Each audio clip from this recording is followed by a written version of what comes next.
Salam semuanya. Sekali lagi katakan salam. Puji Tuhan. Haleluya. Baik, mari kita buka firman Tuhan. Di dalam Ibrani pasal yang ke-10. Ibrani pasal yang ke-10. Ayatnya yang ke-32. Sampai dengan ayat yang ke-39. Saya bacakan ayat ini bagi kita. Ibrani pasal yang ke-10 ayat 32 sampai dengan 39. Ya. Ayat 32 firman Allah berkata, "Ingatlah akan masa yang lalu. Sesudah kamu menerima terang. Kamu banyak menderita oleh karena kamu bertahan dalam perjuangan yang berat. Baik waktu kamu dijadikan tontonan oleh cercaan dan penderitaan, maupun waktu kamu mengambil bagian dalam penderitaan mereka yang diperlakukan demikian. Memang kamu telah turut mengambil bagian dalam penderitaan orang-orang hukuman. Dan ketika harta kamu dirampas, kamu menerima hal itu dengan sukacita.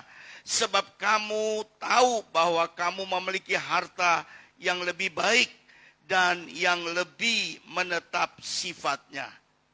Ayat 35, "Sebab itu janganlah kamu melepaskan kepercayaanmu, karena besar upah yang menanti. Sebab kamu memerlukan ketekunan, supaya sesudah kamu melakukan kehendak Allah, kamu memperoleh apa yang dijanjikan itu. Sebab sedikit, bahkan sangat sedikit waktu lagi, dan Ia yang akan datang sudah akan ada tanpa menangguhkan kedatangannya. Tetapi orangku yang benar akan hidup oleh iman, dan apabila ia mengundurkan diri, maka aku tidak berkenan kepadanya. Tetapi kita bukanlah orang-orang yang mengundurkan diri dan binasa, tetapi orang-orang yang percaya dan beroleh hidup." Nah, Bapak Ibu, saya pagi hari ini mendapat firman Tuhan yang ingin saya sampaikan kepada kita semua pada pagi hari ini. Biar ini menjadi kekuatan, menjadi pendorong, menjadi semangat bagi kita untuk tetap setia berada di jalur Tuhan, dan kita tetap fokus beribadah kepada Tuhan. Bahkan kita juga tetap melayani Tuhan sampai Dia datang kembali. Temanya adalah jangan undur, jangan mundur, tetaplah berharap dan andalkan Tuhan. Nah, kalau kita lihat Ibrani pasal 10 ayat yang ke-32, di situ dikatakan ingatlah akan masa yang lalu. Artinya kita semua diingatkan Tuhan pada hari ini. Ingatlah masa lalu kita. Saya percaya masa lalu kita mungkin penuh dengan kejahatan. Masa lalu kita mungkin penuh dengan dosa, pelanggaran, dan kejahatan. Mungkin ada hal-hal yang tidak baik yang kita pernah lakukan, atau menjadi trauma di dalam hidup kita. Tuhan sekedar mengingatkan kepada kita, ingat masa lalu kita. Kita adalah orang yang terhilang, tetapi Tuhan telah menemukan kita kembali. Dan Dia membawa kita kepada destiny, rencana Tuhan yang baik dalam hidup kita sampai hari ini. Sesudah kamu menerima terang, ya ingatlah akan masa yang lalu. Sesudah kamu menerima terang, kamu banyak menderita oleh karena kamu bertahan dalam perjuangan yang berat. Nah, ini nasihat Paulus kepada kita. Sesudah kamu menerima terang. Apa artinya menerima terang? Terang itu adalah Kristus sendiri. Itu sebabnya Yesus berkata, "Akulah terang dunia." Yesus adalah terang itu sendiri. Dan saya percaya bahwa kita semua telah menerima terang itu. Tadinya kita dalam kegelapan, tetapi kita telah menerima terang itu di dalam hidup kita. Kamu banyak menderita oleh karena kamu bertahan dalam perjuangan yang berat. Nah, ini betul, saudara-saudara.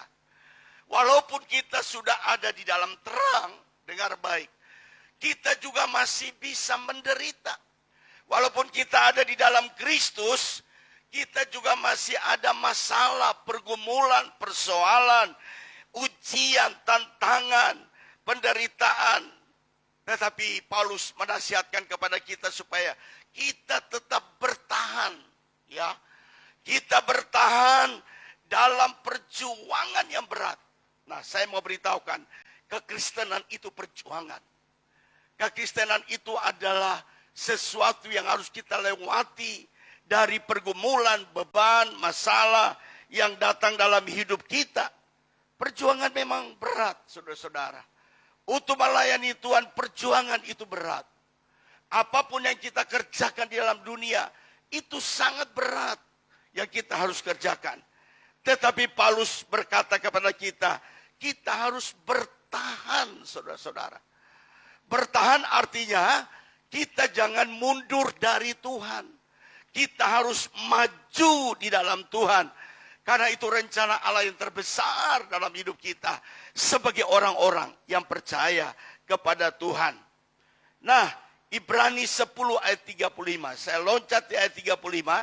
Sebab itu janganlah kamu melepaskan kepercayaanmu karena besar upah yang menantinya. Jadi karena tantangan yang berat yang kita hadapi, Paulus mengingatkan kita jangan melepaskan kepercayaanmu. Kenapa, saudara-saudara? Karena banyak orang kadang-kadang tidak tahan dengan ujian, pencobaan. Dia mulai melepaskan kepercayaannya kepada Tuhan. Ya, itu sebabnya Paulus bilang kalau kita bertahan sampai akhir, kita akan mendapat upah dan upah dari Tuhan. Mahkota yang Tuhan sediakan bagi kita itu sedang menantikan kita. Jadi kita harus sampai kepada garis akhir sehingga kita bisa mendapat upah yang menanti kita di depan kita. Ya, ayat 37 dikatakan, sebab sedikit bahkan sangat sedikit waktu lagi dan ia yang akan datang sudah akan ada tanpa menangguhkan kedatangannya. Artinya Yesus sudah tidak lama lagi datang kembali. Ayat 38, tetapi orangku yang benar akan hidup oleh iman. Kita semua yang percaya Yesus, kita harus hidup oleh iman. Dan apabila ia mengundurkan diri, maka aku tidak akan berkenan kepadanya. Aduh, saudara-saudara, ini Tuhan tegur kepada saya, kepada kita semua. Jangan ada satu orang pun yang mengundurkan diri dari Tuhan. Yang mengundurkan diri dari pelayanan. Yang mengundurkan diri dari ibadah kita kepada Tuhan. Karena itu tidak Tuhan berkenan kepada kita. Jangan kita membuat Tuhan tidak berkenan kepada kita. Itu sebabnya kita orang-orang yang percaya kepada Tuhan, mari kita datang terus kepada Tuhan. Mari kita bersekutu kepada Tuhan. Dan ayat 39 dikatakan, tetapi kita bukanlah orang-orang yang mengundurkan diri dan binasa, tetapi orang-orang yang percaya dan yang beroleh hidup. Saya percaya di Hope ini tidak ada orang yang mengundurkan diri. Yang percaya, katakan amin. Semua orang mau maju. Amin. Selagi kita satu kali melangkah terus dengan Tuhan. Tantangan boleh ada, pergumulan boleh ada. Kesalahpahaman itu biasa, normal. Ya, itu tidak boleh membuat kita jauh dari Tuhan. Kita kan melayani Tuhan, bukan melayani manusia. Bukan melayani gereja, bukan melayani pendeta. Kita ini melayani Tuhan. Jadi kita tidak boleh mundur dari Tuhan. Saya melihat kenapa banyak orang mundur hari-hari ini. Yang pertama, karena dia kecewa. Kecewa dengan Tuhan bisa membuat orang mundur. Kecewa dengan manusia kadang-kadang membuat orang mundur. Ya karena kecewa. Itu sebabnya saudara-saudara, banyak orang kecewa karena apa? Karena doanya belum dijawab oleh Tuhan. Udah minta tetapi Tuhan belum menjawab dengan pasti kepadanya. Karena kan dia kecewa. Orang kecewa karena ada masalah dalam rumah tangga keluarga yang tidak terselesaikan dengan baik. Kadang-kadang kita kecewa, oh saya udah layani Tuhan, saya udah membayar persepuluhan, saya sudah datang ke gereja, tapi kenapa Tuhan masih izinkan itu terjadi dalam diri kita? Ini kadang-kadang membuat kita kecewa. Kadang-kadang kita kecewa karena studi kita belum selesai. Kadang-kadang kita kecewa karena kita belum mendapat pekerjaan yang baik. Kadang-kadang kita kecewa karena sahabat kita, sesama kita, orang-orang dekat dengan kita, itulah yang membuat kita sakit hati dan akhirnya kita kecewa. Tapi hari ini saya percaya, mari kita rise up, mari kita bangkit, mari kita melihat Tuhan, bukan melihat manusia. Karena kalau kita melihat Tuhan, Tuhan akan memberikan kekuatan kepada kita. Yang percaya, katakan amin. Jadi sikap kita yang pertama adalah jangan mundur dan jangan kecewa hari-hari ini. Karena kalau orang yang kecewa, maka dia tidak akan memperoleh hidup yang kekal. Ini Paulus katakan kepada kita. Jangan pernah kecewa, walaupun kadang-kadang ada orang menyakiti hati kita. Kita tetap menaruh harapan kita hanya kepada Yesus. Ya, itu sebabnya sikap yang benar yang ada dalam diri kita sebagai orang yang percaya, kita tidak boleh kecewa. Yang pertama, yang kedua kita tidak boleh mundur dari Tuhan. Yang ketiga kita tetap mengandalkan Tuhan. Dan yang keempat kita harus menaruh harapan kita hanya kepada Tuhan. Karena Tuhanlah yang bertanggung jawab atas hidup kita. Mari kita lihat di sini, Yeremia 17 ayat 7 dan 8. Saya bacakan ayat ini bagi kita. Diberkatilah orang yang mengandalkan Tuhan, yang menaruh harapannya pada Tuhan. Mengandalkan Tuhan, menaruh harapan-harapan kita hanya kepada Tuhan. Ia akan seperti pohon yang ditanam di tepi air, yang merambat akar-akarnya ke tepi batang air. Dan yang tidak mengalami datangnya panas terik, yang daunnya tetap hijau, yang tidak khawatir dalam tahun kering, dan yang tidak berhenti menghasilkan buah. Jadi Tuhan berbicara kepada kita, kalau kita tertanam melekat erat di dalam Tuhan, artinya kita mengandalkan Tuhan, maka saudara-saudara, kita akan terus mengeluarkan buah-buah yang lebat bagi kemuliaan Tuhan. Yang percaya, katakan amin. Di dalam Tuhan pasti ada jaminan Tuhan yang pasti bagi kita. Saya mau katakan di dalam Alkitab itu ada seorang nabi yang bernama Yeremia, saudara-saudara. Yeremia ini dia sungguh-sungguh mengandalkan Tuhan. Itu sebab dia tulis dalam Yeremia pasal 17 ayat 7-8. Ya, dia memberitahukan kepada bangsa Israel termasuk kita umat Tuhan. Yeremia mengandalkan Tuhan dan dia bermegah juga pada pelayanannya.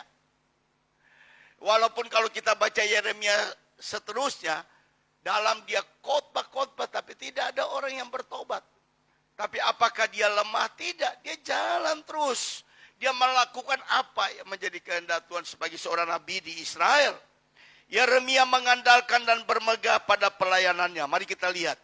Yeremia 15 ayat 11 di sini dikatakan, sungguh ya Tuhan, aku telah melayani engkau dengan sebaik-baiknya dan telah membela musuh di depanmu pada masa kecelakaannya dan kesesakannya.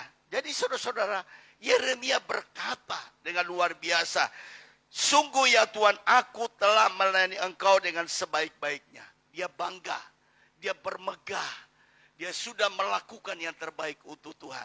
Dia sudah memberikan seluruh hidup dan dia sudah mengerjakan apa yang Tuhan mau, yang dia kerjakan di dalam Tuhan. Ya, tetapi saudara-saudara, bukan dia bermegah karena dia dipanggil Tuhan untuk melayani Tuhan. Tetapi saudara-saudara, ada waktunya nabi yang besar ini juga kecewa. Mari kita lihat.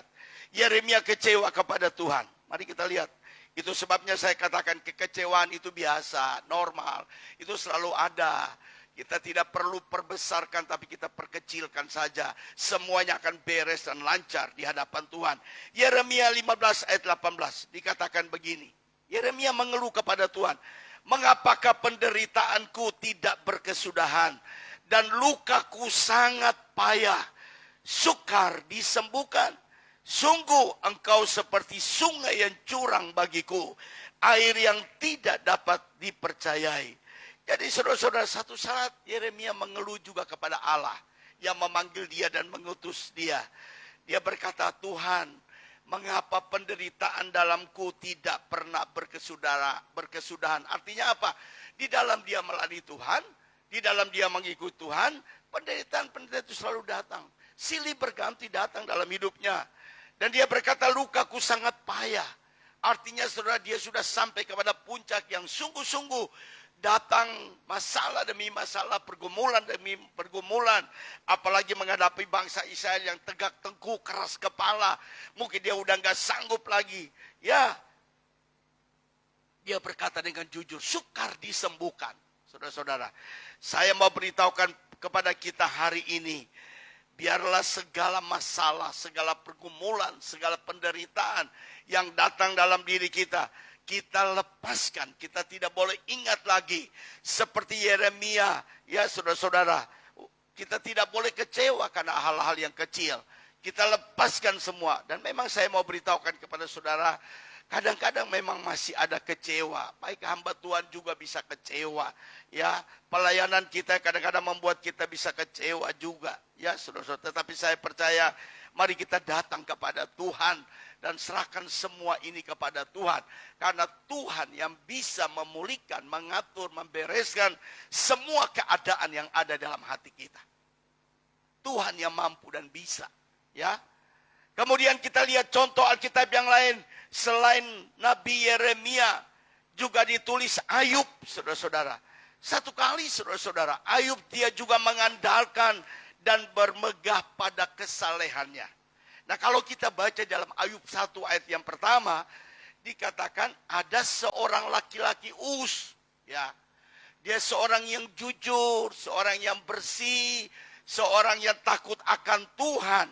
Ya, tetapi satu kali, saudara-saudara, dia mengandalkan Tuhan dan dia juga bermegah atas kesalehannya. Tapi dia juga pernah diuji oleh Tuhan. Ayub 4 ayat 5 dan 6 dikatakan begini. Tetapi sekarang dirimu yang tertimpa dan engkau kesal. Dirimu terkena dan engkau terkejut. Bukankah takutmu akan Allah dan menjadi sandaranmu dan kesalehan hidupmu menjadi pengharapanmu. Jadi saudara Ayub ini dia seorang yang dikatakan dia bergantung kepada kesalehannya. Dia bergantung juga kepada pengharapan yang utuh kepada Tuhan. Nah, Ayub 4 ayat 5-6 ini yang datang ngomong begini kepada Ayub.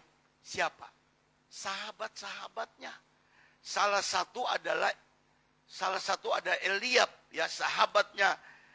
Dia datang dan bicara kepada Ayub. Dia berkata begini, sekarang dirimu yang tertimpa dan engkau kesal, dirimu terkena dan engkau terkejut. Artinya apa? Ketika Ayub mengalami penderitaan, Alkitab berkata apa? Anak-anaknya mati, 7 laki-laki, 3 perempuan, semua mati. Harta bendanya habis, ludes. Ya, Ayub sangat berat ujiannya kepada dia. Tetapi akhirnya dia juga kena. Bukan anak-anaknya, bukan hartanya, tapi pribadi Ayub sendiri juga kena.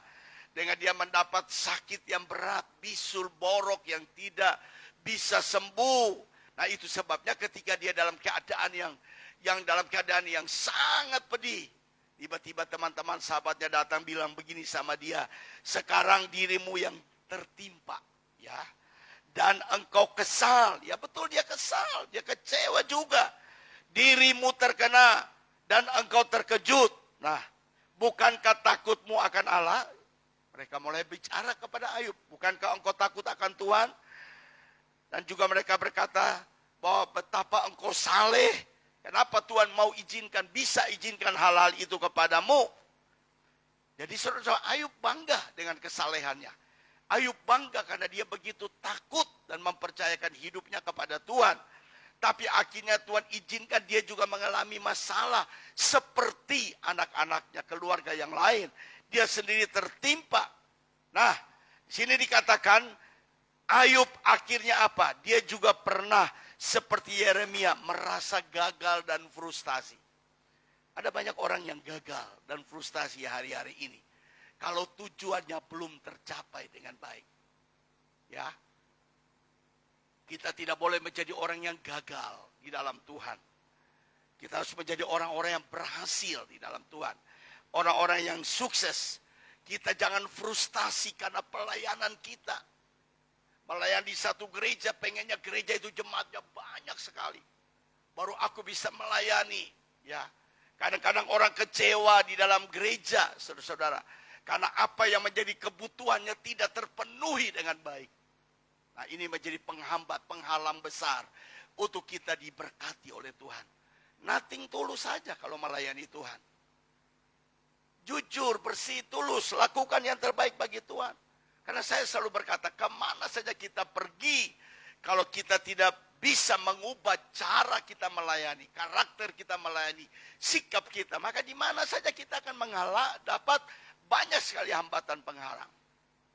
Itu sebabnya dengar baik. Ayub merasa gagal dan frustasi. Ayub 6 ayat 11 sampai 13. Dikatakan, apakah kekuatanku sehingga aku sanggup bertahan? Dan apakah masa depanku sehingga aku harus bersabar? Jadi akhirnya juga dia keluarkan kata-kata yang merasa kecewa, gagal dan frustasi kepada Tuhan. Apakah kekuatanku seperti kekuatan batu? Apakah tubuhku dari tembaga? Ya, ini Ayub merasa gagal. Ayat 13, bukankah tidak ada lagi pertolongan bagiku dan keselamatan jauh daripadaku? Jadi Ayub betul-betul dia mengeluh juga kepada Tuhan. Ya, ayat yang Ayub 17 ayat 11 dikatakan begini, umurku telah lalu, telah gagal rencana-rencanaku dan cita-citaku. Dan Ayub rasakan ini juga, saudara-saudara. Artinya dia berada pada titik kecewa, frustrasi, tertekan, depresi. Di dalam dia mengiring akan Tuhan, mengikuti Tuhan. Walaupun tadi dia bangga, dia jujur, dia bersih, dan banyak orang memujinya. Dia jujur, dia bersih, dia saleh. Ya, dia adalah orang yang takut akan Tuhan. Tapi Tuhan izinkan juga dia mengalami ujian berat. Dan setiap kita sama, saudara-saudara. Karena kita lagi melayani Tuhan bagus-bagus. Tiba-tiba Tuhan izinkan satu hal terjadi dalam kita. Kadang-kadang kita mulai goyah sedikit. Kita mulai bimbang. Kita mulai ragu. Kadang-kadang kita mulai bertanya-tanya, berpikir-pikir. Kenapa ini bisa terjadi ya? Kenapa orang-orang membuat kita seperti ini? Kadang-kadang itu selalu ada. Bukan Bapak Ibu Saudara. Saya juga begitu, saudara-saudara. Hari ini saya sedang koreksi juga dengan Tuhan. Saya rindu supaya apa? Jemaat Hope di tempat ini juga bisa bertumbuh, berkembang dengan jiwa-jiwa Tuhan izinkan. Kadang-kadang saya sampai pada titik frustrasi juga. Dan saya mau katakan kepada saudara, tapi ketika saya membaca ayat ini, dan saya menemukan nabi yang besar seperti Yeremia, menemukan Ayub yang diizinkan Tuhan mengalami, itu membakar hati saya kembali, mendorong saya, memberi semangat bagi kita. Hari ini tidak usah menjadi orang yang frustasi, merasa bahwa saya gagal, ya. Tetapi kita terus berjuang, dan mari kita terus melayani Tuhan sampai Dia datang kembali. Ada kabar baik yang saya ingin sampaikan kepada kita pada pagi hari ini. Oh, masih ada masa depan dan pengharapan bagi orang-orang yang percaya kepada Tuhan. Yang percaya katakan amin. Bilang sama kiri, masih ada harapan. Masih ada harapan. Amin. Bilang masih ada masa depan. Amin. Oh, jangan merasa kita gagal. Tidak, ada masa depan yang Tuhan akan berikan kepada kita. Seorang hamba Tuhan berkata, kegagalan adalah ibu yang melahirkan keberhasilan. Gagal dulu baru kita berhasil. Yang percaya, katakan amin. Amin. Ayo, senyum. Amin. Amin. Bangkit, semangat melayani Tuhan seperti dulu. Amin.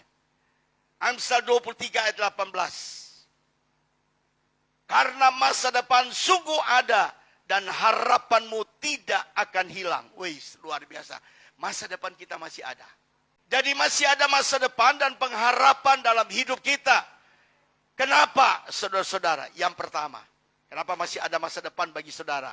Masa depan bagi hope, masa depan dalam pelayanan kita, masa depan dalam diri kita.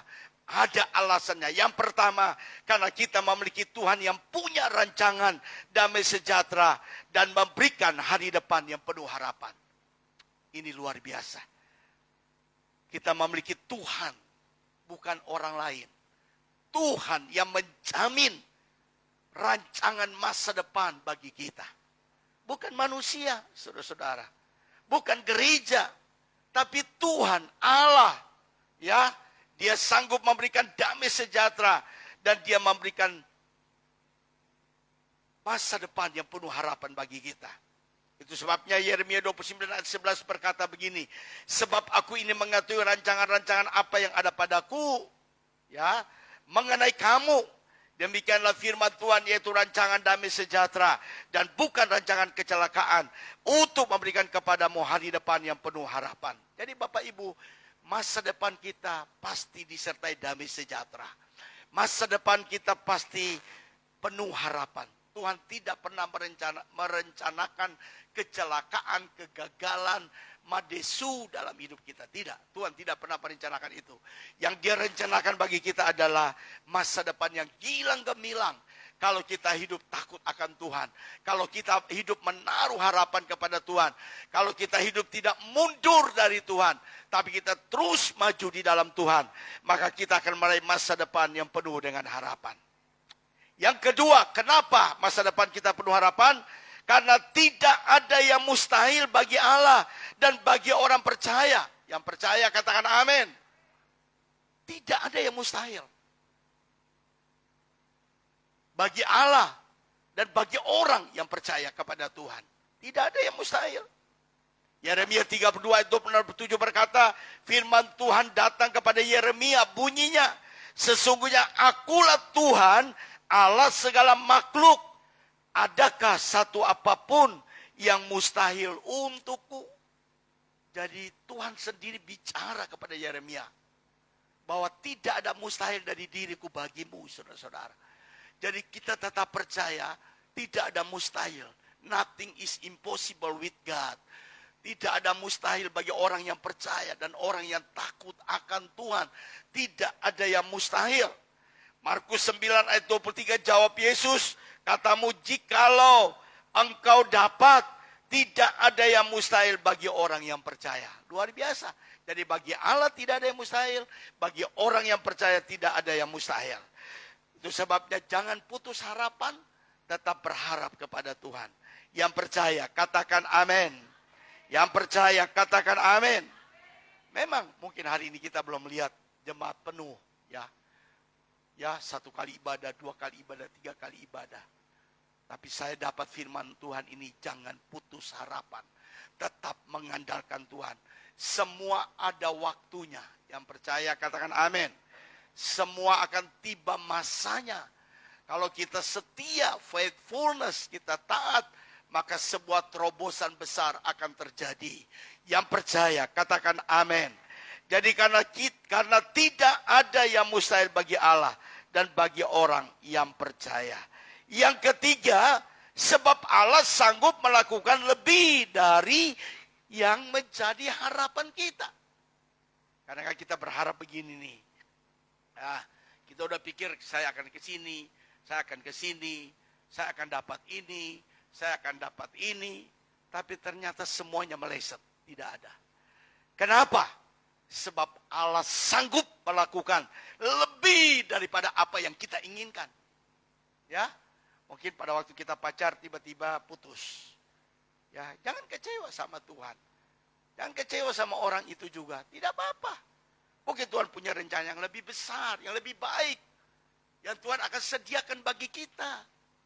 Ya, karena Tuhan yang punya rancangan hidup bagi kita. Ya, kadang-kadang itu sebabnya saya mau beritahukan kepada kita, kita adalah pribadi kita sendiri.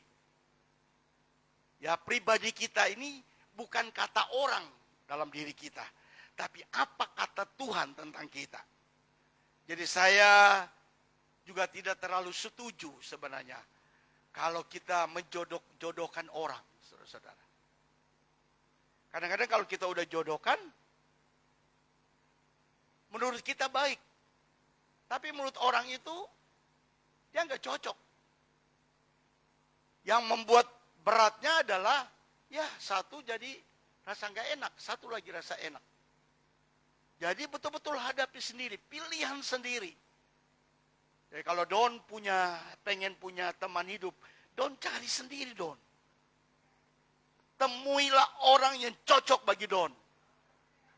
Amin. Kalau kita cari-cari, dia lihat-lihat. Orang itu datang, kita udah kenalan. Ya. Tapi tiba-tiba saudara, orang itu bisa kecewa. Tiba-tiba Don bilang, itu bukan selera saya. Banyak kan selalu ngomong begitu toh. Ada yang bilang, itu bukan level saya. Saya mau yang tinggi besar, tapi yang datang pendek. Jadi itu memang, jadi kita harus berdoa, harapkan, andalkan Tuhan saja. Cari sendiri, kerja keras. Perempuan itu biasanya mau didatangi laki-laki. Tidak ada perempuan yang cari kejar-kejar laki-laki, tidak ada.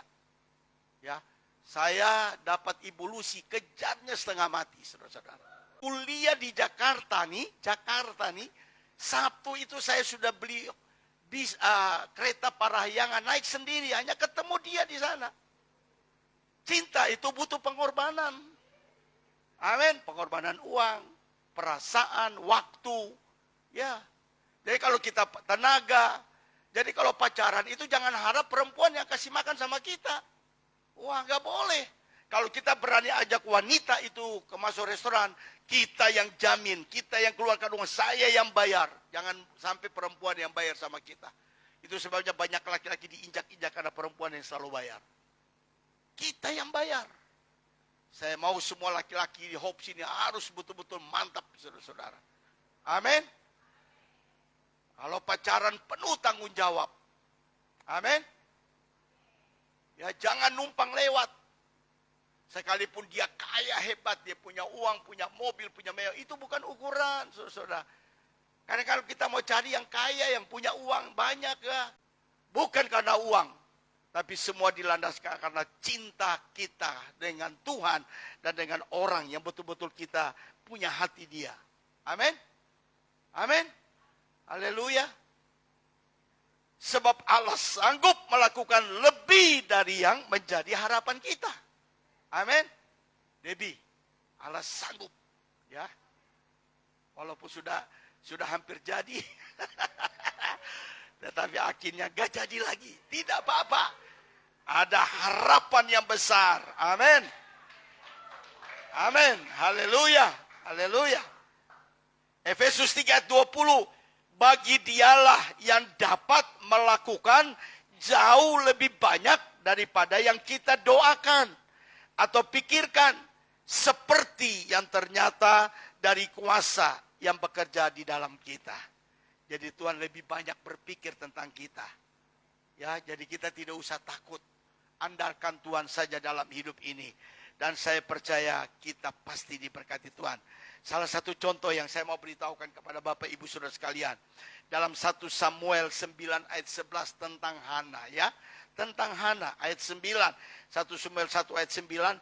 Pada satu kali setelah mereka habis makan dan minum di Silo, berdirilah Hana sedang Imam Eli duduk di kursi dekat tiang pintu bait suci Tuhan. Dan dengan hati pedih, ya, Hana hati pedih, ia berdoa kepada Tuhan sambil menangis terseduh-seduh. Jadi untuk dapat teman jodoh yang baik harus berdoa dan menangis. Sedih-sedih, untuk mendapat anak harus bergumul, hati hancur, menangis, terseduh-seduh. Kemudian bernasarlah ia, katanya, Tuhan semesta alam, jika sungguh-sungguh engkau memperhatikan sengsara hambamu ini, Hana, dan mengingat kepadaku dan tidak melupakan hambamu ini, Hana, tetapi memberikan kepada hamba-Mu ini seorang anak laki-laki. Ini permintaan Hana kepada Bapa, kepada Tuhan. Maka aku akan memberikan dia kepada Tuhan untuk seumur hidupnya. Dan pisau cukur tidak akan menyentuh kepalanya. Saudara-saudara, jadi Hana datang kepada Tuhan dengan iman, percaya kepada Tuhan. Untuk memohon Tuhan memberikan anak kepada Imam Eli dan Hana itu sendiri. Di dalam 1 Samuel 2 ayat 21 lebih lanjut. Dan Tuhan mengindahkan Hana. Ya, Tuhan memperhatikan Hana. Tuhan mau menjawab doa Hana. Sehingga dia mengandung dan melahirkan 3 anak laki-laki dan 2 anak perempuan laki-laki.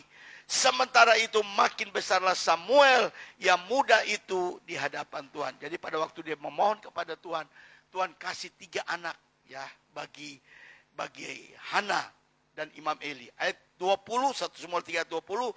Maka tahulah seluruh Israel dan sampai Berseba bahwa kepada Samuel telah dipercayakan jabatan Nabi Tuhan. Ya. 1 Samuel 7 ayat 15-16, Samuel memerintah sebagai hakim atas orang Israel seumur hidupnya. Dari tahun ke tahun ia berkeliling ke Betel, Gilgal, Mizpah dan memerintah atas orang-orang Israel di segala tempat. Jadi saudara-saudara, ini cerita yang sangat bagus karena iman daripada Hana, dia memperoleh anak. Dan ketika dia memperoleh anak, dia berjanji bernasar kepada Tuhan bahwa dia akan menyerahkan Hana menjadi seorang nabi, sebagai seorang hakim untuk dipakai Tuhan. Dan itu memang kenyataan. Akhirnya Samuel menjadi seorang yang luar biasa dipakai Tuhan. Karena ada nasar seorang ibu anaknya kepada Tuhan. Hana berharap pada Tuhan. Hana mendapat anak. Jadi kalau kita sungguh-sungguh berharap kepada Tuhan, Tuhan akan memberikan yang terbaik bagi kita. Kalau kita selama sudah menikah beberapa tahun tidak punya anak, dengar, datang seperti Hana, menangis di hadapan Tuhan. Supaya Tuhan memberikan kasih karunia-Nya seorang anak yang lahir dari kandungan kita untuk masa depan keluarga kita. Hana mendapat anak karena dia menangis, dia berdoa. Jadi berdoa dan menangis. Dan akhirnya apa saudara-saudara? Samuel lahir. Dan Samuel menjadi nabi dan pemimpin bangsa Israel. Dan dikenal sampai hari ini. Hana mendapat 3 anak laki dan 2 anak perempuan lagi. Luar biasa enggak? Hana ini punya iman yang luar biasa. Ya, saya berdoa supaya saudara-saudara, kalau masih ada film, ya tadi malam kita nonton film tentang His Only Son. Ya, datang nonton. Abraham hampir saja, saya katakan hampir saja, mempersembahkan Ishak di atas Gunung Moria. Ya, tetapi akhirnya tidak jadi. Baik Ismail dan Ishak tidak dipersembahkan, tidak dikorbankan. Yang ganti adalah domba jantan. Itu yang disebut Jehovah Jireh. Allah menyediakan tepat pada waktunya. Jadi saudara-saudara, saya percaya ini semua terjadi karena apa? Abraham memiliki iman yang luar biasa. Dia bapa seorang beriman, bapa orang percaya. Dan akhirnya lewat Ishak, Alkitab berkata, dan Ismail juga, keturunan mereka seperti bintang di langit, pasir di laut. Tidak bisa terhitung banyaknya sampai hari ini. Dan kita ini adalah keturunan Abraham, Ishak dan Yakub. Dan kita bersyukur kita masih ada. Itu sebabnya tetap beriman kepada Tuhan. Tetap percaya kepada Tuhan. Jangan goyah iman. Hari ini saya mau katakan kepada saudara, sikap kita kepada Tuhan dalam hari-hari ini menjelang kedatangan Tuhan Yesus yang kedua. Jangan pernah kecewa kepada Tuhan dan kepada manusia. Jangan pernah kecewa kepada pendeta sekalipun, gembala sidang. Jangan Anda kecewa. Jangan pernah kecewa dengan sahabat-sahabat teman kita. Mari kita berdamai semua menuju kepada kekekalan yang Tuhan inginkan. Ya, yang kedua kita harus berharap sepenuhnya kepada Tuhan. Karena sumber harapan kita hanya pada Yesus.